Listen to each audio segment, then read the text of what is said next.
Was it a surprise? Greece beating England? Is it a surprise? I mean, let's just bear this fact that could have been 5-1.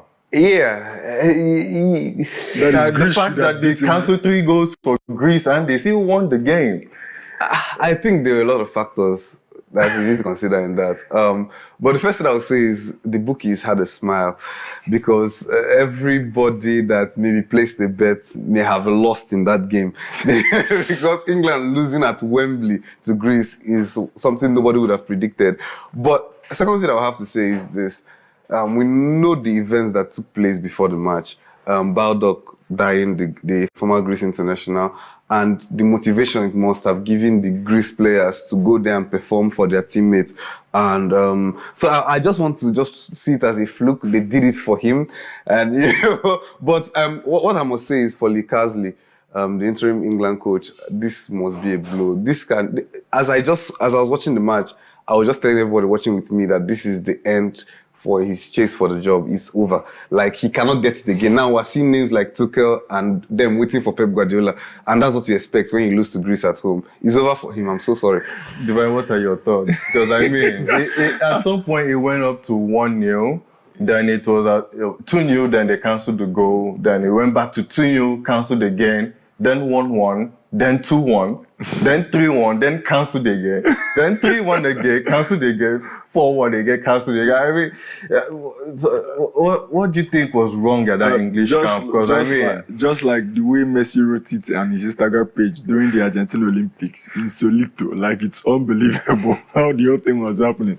But anyway, it's football. I saw that Greece actually had that zeal to play, just like you said. Their late teammate Baldock, that's his name. So may he rest in peace, by the way. But all I want to say there is that I wasn't really surprised with the way Greece played. I wasn't really surprised. It was it's football. Anything can happen. Greece was more coordinated. They were hungry more to play that game, and I'm sure they dedicated that win to their late teammates. So for me, that's that. Well, I mean, it was a great win for them, and obviously that was a dedication to Bad Luck, the wonderful centre back who passed on recently, sadly. Our thoughts are with his family, obviously. It's never a good thing to lose a loved one. It's never a good thing to lose a countryman. I mean, this is what happens in the modern game. You see these types of things happen, it just connects us on a more human level and all that. But moving on to other fixtures that were on, I mean, France did beat Israel 4-1. You saw Germany beating San Marino yesterday 2-1, and some of the other fixtures will be coming up.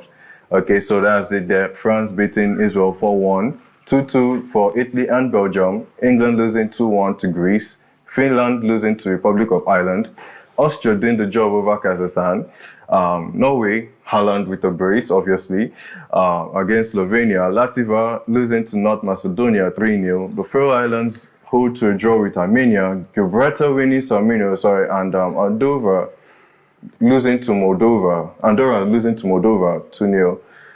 Bosnia losing to Germany 2-1. Hungary shared the spoils with Netherlands. Czech 2-0 winners over Albania. Ukraine with the all-important goal from, can I hear his name?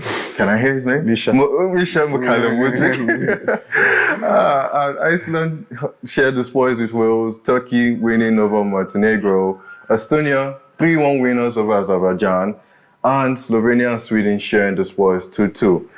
Which was your standard fixture apart from the English game in this fixtures international break? The game I enjoyed the most aside the England game was obviously Belgium versus Italy. The 2-2 draw. Yes, Italy starting the game so well. Di Marco, like the best left back in the world for me right now, playing so well. But the red card by Lorenzo Pellegrini just turned the tides of the game, and Belgium took it up from there.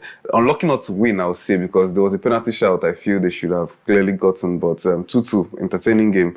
Divine, the red card, was it unlucky or was it actually a red card? It was a red card.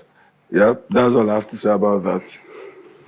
Well, I mean, in this modern game of football, I mean, even if it's an accident, so far it leads to a serious foul play, you're going to be handed the red card. For me, it wasn't even an accident. The studs were up. Was it intentional? What I would He say is claimed that it was an accident. he though. wanted to pull out of the challenge, but it was already too late. But it wasn't an accident. He wanted to go get the ball, but he raised his leg too high. His studs were up. And studs up, just a red card now. Studs up, obviously, is a red card. Yes. But I mean, And the once you player show- would once you argue show that he tried to pull back, leading to it being a mistake. But I mean, it's football.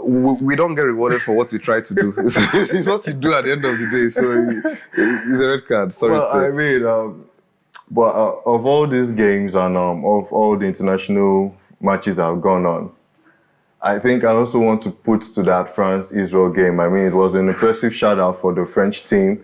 Nkunku getting his first goal for France. I mean, it was a well-taken shot from outside the range.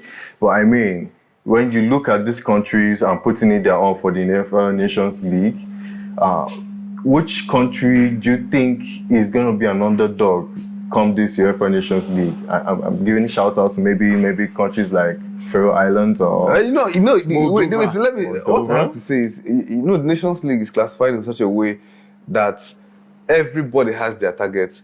For some people, it's promotion to the next league. For some people, it's winning the Nations League. Those in League A and the League A. So, if you're talking about winning it, I may have to lean towards Italy. For me, they have been the most impressive side in the Nations League so far.